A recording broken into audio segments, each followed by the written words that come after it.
Hey Gorilla Gang, thanks for tuning in. Gorilla Star here. Today I have a little bit of a special video. I'm going to show you guys how I prep my cards for my PSA submissions. I've been fortunate enough to get a lot of 10s and I've been blessed enough to be able to get good cards graded as 10s and be able to reinvest and buy more. So let's get right into it. These are just some of the ones that I'm going to prepare. I usually prepare around 80 to 100 on a good PSA submission, sometimes 140. And so it's tedious work, but it's something that I really believe needs to be done if you want to have good results. I don't mess with the cards myself. The only thing that I do is really inspect them to make sure there's no damages. This one is one that we pulled myself, I should say. And if we look at it carefully, we can see maybe a little bit of damage on the bottom left corner, but nothing too crazy, nothing too substantial. And at the top, just a little bit of boogers, card boogers that we can scrape off, which is what I do, especially on die cuts. Just scrape it off gently, and we'll see if that actually ends up affecting the card. And you can see there's already boogers on top. So what we're going to need for this video, well, basically what I use and I suggest you guys use as well, is eyeglass cleaner. This I got from the dollar store. It really doesn't matter, the brand doesn't matter, as long as it's eyeglass cleaner. And it usually comes in this nifty little bottle where you just get to do a few pumps and you're good to go. Stay away from anything with soap. Stay away from anything that has chemicals in it. This is mostly water and solutions. The way that I see it is it's eyeglass cleaner. People put it directly on their eyeglasses and then put those glasses on their face. If it had chemicals that were going to hurt your eyes, it wouldn't be in here. And so I think it's one of the safest things to use and what's helped me out. The other thing that I like to have is a little towel underneath and then a few microfiber cloths. Again, these are all very cheap things you can buy at the dollar store, even, or at Walmart. It's never a big deal. So let's go ahead and get started. I like to lay my towel down, and then I'll put a microfiber on the bottom. So these are clean. I like to wash them after I do a set of cards. And so the first thing that we'll do is, like I said, inspect the card. Obviously, you want to do your research. This is, for me, a little bit of a PC card. And if it gems, it'll stay with me. Probably not going to sell it. So that's what I would suggest. Do your research.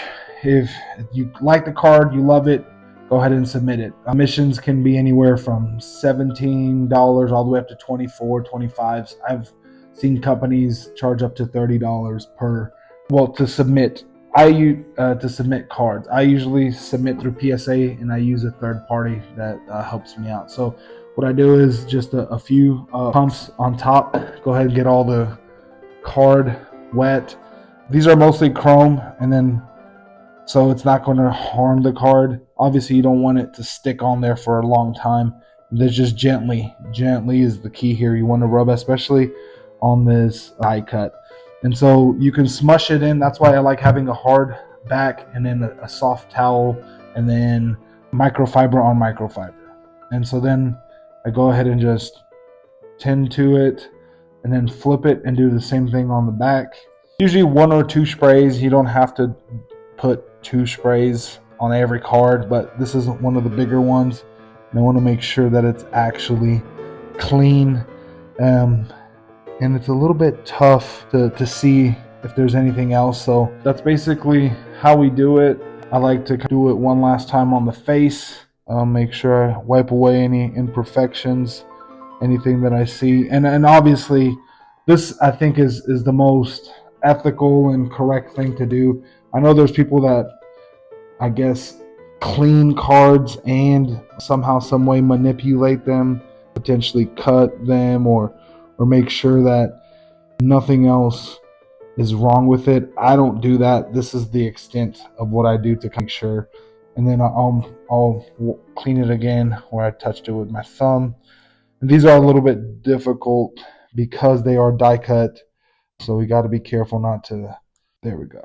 And then slip it through. And I like to use these. You can use any semi-rigid card holders. It's essentially what PSA likes to use.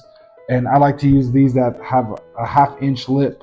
And they're a little bit thicker. I like to stretch them out a little bit to not bend the cards. And then just stick it in and be gentle. This is where you can really mess up the cards, trying to force it in there. That's why I like a bunch of space on the sides. So yeah, that's how we do it. I'll do another one, a non-die cut and an autograph to show y'all how to do it. But then I always like to make sure that there's nothing that I've missed. And with the microfiber, it catches everything.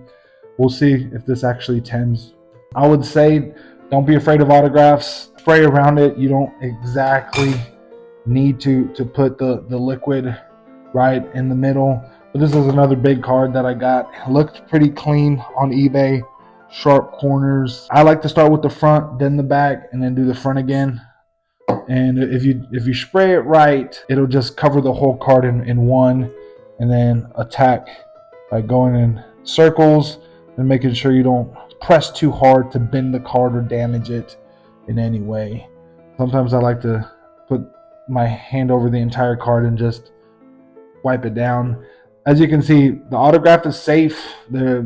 Somehow, some way, it's on there. It's not affected. I've had great success and luck not messing with it, and so I try to stay away from the autograph a little bit. But see, even wiping it down, it's not going to be the end all be all. There's a little bit of bubble on the left there. Go ahead and do the back and spray there. Same thing. Hold it down. Nothing too hard. Nothing too difficult. And that's why I tell people a lot of the homework is done before the cleaning process. So you want to take time to look over your cards, and y'all can see through my submissions. There's some really great cards that come back 10's, and then there's some that won't, and some that you just got to take a risk. Like this one, we can see that the left is a little bit thinner than the right. It's not 50-50. It's probably 45-55. But I'm gonna take a shot at it anyways. It's the back. The front looks pretty darn clean. It might come back as a 9, but I'm still gonna risk it because you see there's a little bit of a dimple there. And so you spray one more time. You just gotta be careful. Look at the card before and realize that it might not get a 10, and actually be honest with yourself. Like this one, I already noticed a bubble here. Let's see. So the potential is there. It all depends on who's grading it and if they're having a good day or not, and if they're being generous. I've 10'd one of these cards before, and it was not necessarily a mistake to sell it, but I really want a Jahmyr Gibbs 10 rookie auto prism, and so he's not necessarily a guy that I PC, but I like the player, and the Lions I think are such a fun team to root for. I see them a lot like the Texans, up and coming, great coach, great individual players, great stars, and just a great team overall. But yeah, that's how I do it. Like I said, be gentle with it, wipe it down, and that's the best you can do. If the card's way too off on the front or in the back, just don't send it. If the corners are chipped, you can't get mad at not getting 10's. Like even this one, there's a little bit of white on the bottom left. I'm going to risk it for the brisket. We might get a 10, we might not. And so let's do one more. Let's do this Wimby green prism. It can be huge if it 10's. I think I was able to scoop it up for relatively cheap. And sometimes, so this one came to me this way, so I'm going to change the penny sleeve. I don't necessarily not like the penny sleeve that it came in, but I would prefer a fresh, new, clean penny sleeve so we won't have any issues. And right off the bat, that looks super clean. I don't see any imperfections. And y'all tell me if you see anything that I missed. Let me know. I like to interact, so leave a comment, subscribe. Let me know what y'all think. Let me know if this is something you find interesting or at least helpful. I came up with this method on my own, and it seems to have been working. And like I said, the best thing you can do is do your homework and make sure that it's even worth grading. You definitely want to grade some of the bigger stars or PC cards, cards that are special to you, because if you grade some random insert of a player that you think is going to do well, I'd say stay away from grading inserts unless it's an exciting player that you personally want to root for and like, because then you end up paying $20-ish, if not more, to grade a card that if it comes back a 9 or an 8 is worth $10. And there are plenty of cards that are slabbed in PSA slabs and are worth almost nothing. Almost it's not even worth the slabbing itself. It's worth less than the $20 to $30 it takes to actually grade it. So I'm just scraping the top a little bit. I feel like it has a little bit of card boogers on there from the cutting process, but that's the extent of what I'll do to these cards. I'm not a maniac and trying to do anything too crazy. Some people might hate this as well. They might say, oh, this is why so many people are getting 10s. I don't think so. I don't think Panini's just handing out, I don't think PSA is just handing out 10s, especially on big cards. So it still takes some effort to get a 10. It's not a junk. I heard someone say that it's a junk slab era. That I don't think it's that easy to get 10s, but this is what I do to help myself out, help the process out a little bit.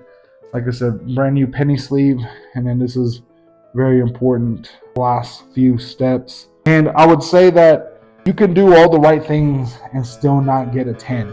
It's so subjective. To the best of my knowledge, there's no mathematical equation or algorithm that PSA has given us specifically. We know that Beckett goes ahead and gives you the centering, the surface, the corners, and the edges. I think those are the 4 criteria, but PSA doesn't. And so this is the best you can do to help yourself out.